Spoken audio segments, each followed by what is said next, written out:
पिछले कुछ टाइम से अनंतपुर विलेज काफी चर्चा में चल रहा है, न्यूज में काफी जगह उसके बारे में बात की जा रही है एंड इशू काफी कंसर्निंग है। तो अब इस केस में हुआ क्या है, लीगल एस्पेक्ट जाने से पहले मैं एक सोशल एस्पेक्ट समझाता हूँ। गांव काफी पुराना है, दिल्ली में हो, दिल्ली के आउटस्कर्ट्स में हो, दिल्ली के आसपास के गांव हो या पूरे इंडिया में कहीं भी गांव हो, जब पुराने गांव होते हैं उन्हें लाल डोरे में रखा जाता है। लाल डोरा क्या होता है? बेसिकली एक गांव की एक आबादी डिसाइड की जाती है कि इस एरिया में गांव की आबादी रहती है, उसे लाल डोरा बोलते हैं। विद टाइम गवर्नमेंट ने लाल डोरे को कभी एक्सटेंड नहीं किया। बहुत रेयर शायद कहीं हुआ होगा, मुझे ऐसा कोई याद नहीं है कि जहाँ पे गवर्नमेंट ने लाल डोरे को एक्सटेंड करके गांव की आबादी को अकोमोडेट करने के लिए एक सेपरेट स्पेस बनाई हो और उसको एक्सटेंड किया हो गांव के लाल डोरे को। अब हुआ क्या, जब फैमिलीज बढ़ती हैं, 8-9 परिवार की, एक 8-9 सदस्यों की एक फैमिली है और वो एक्सपैंड होकर 25-30 लोगों की हो जाती है, तो ऑब्वियसली एक नए घर बनाने की जरूरत पड़ती है। नई जनरेशन में पार्टीशन होता है लैंड का और उन्हें अपना नया घर बनाना है, वो वहां शिफ्ट होंगे। तो ऐसे में काफी दिक्कतें आती हैं गांव जब एक्सपैंड होता है। लेकिन गवर्नमेंट ने तो लाल डोरा कभी एक्सपैंड किया नहीं।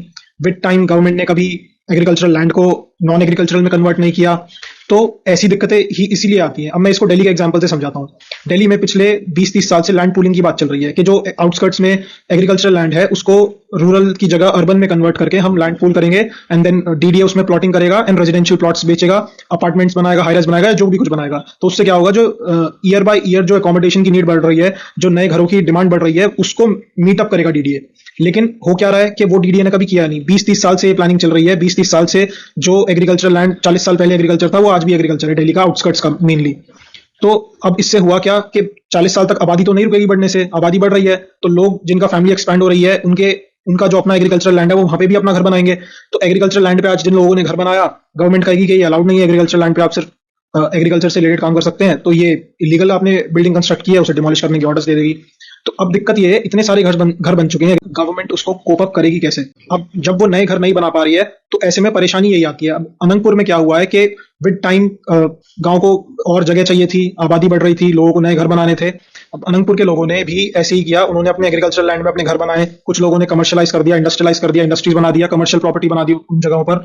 कमर्शियल का एक थोड़ा कह सकते हैं कि जब तक वो एग्रीकल्चरल लैंड है आप उसको एग्रीकल्चर के अलावा सिर्फ रेजिडेंशियल पर्पस के लिए एक टाइम को यूज कर सके, वैसे ये भी इलीगल है, अलाउड नहीं है। बट ये एक पॉइंट वैलिड आता है क्योंकि यहाँ गवर्नमेंट की गलती है, उन्होंने टाइम से लैंड को एक्वायर नहीं किया।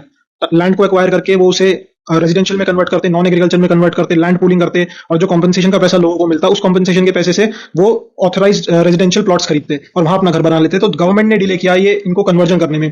प्लस दिल्ली का अगर आप देखेंगे, दिल्ली में कन्वर्ट करती ही नहीं है डीडीए लैंड। तो ऐसे में तो हर जगह से फंस गए, लोग के लैंड भी कन्वर्ट नहीं कर सकते हैं, घर भी बनाना है नया और प्रॉपर्टी हमारे हिस्से की है एग्रीकल्चर लेकिन कन्वर्ट नहीं होगी, तो हम घर कहां बनाए?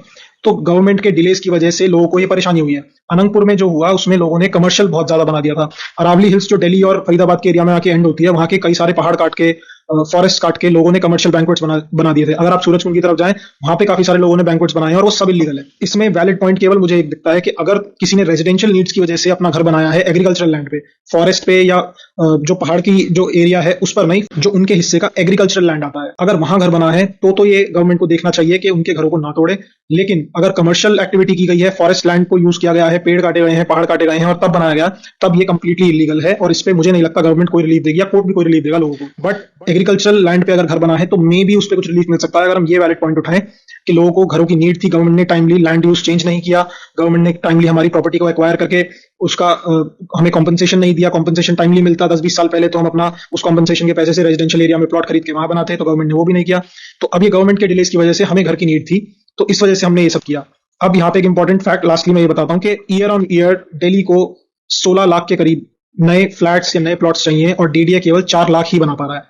तो इतना मेजर डेफिसिट है जो रिक्वायरमेंट है और जो डीडीए हेल्प कर पा रहा है, तो ये काफी इंपॉर्टेंट बन जाता है ऐसे में। तो ये चीज गवर्नमेंट को देखना चाहिए और कोर्ट्स को भी इस एस्पेक्ट को कंसिडर करना चाहिए कि गवर्नमेंट के डिलेज की वजह से, गवर्नमेंट की कमी की वजह से। अब आपका इस सब पर क्या ओपिनियन है, कमेंट सेक्शन में बताओ।